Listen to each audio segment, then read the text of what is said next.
A celebration of excellence and impact, we are delighted to invite you to the 4th edition of Pastor Mrs. Folu Adeboye's 77th birthday public lecture. This prestigious event will bring together distinguished individuals to celebrate Pastor Mrs. Folu Adeboye's remarkable life, ministry, and her contribution to the nations of the world. This event is in honor of her significant impact in the education sector, not only in Nigeria, but across the globe. Her dedication to empowering individuals through education has made a lasting difference in countless lives.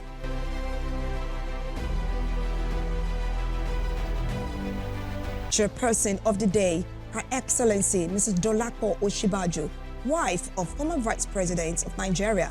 Guest speaker, Professor Ibiyemi Olatunji Bello, Vice Chancellor, Lagos State University, Akoka. Father of the day, Pastor Enoch Adejare Adeboye, General Overseer, the Redeemed Christian Church of God. Date for this event is 1st of July 2025, time 10 a.m. Venues RCCG Youth Center, Redemption City of God. It's the celebration of an icon. This event is put together by Christ the Redeemer's Nursery and Primary School, Redemption City of God.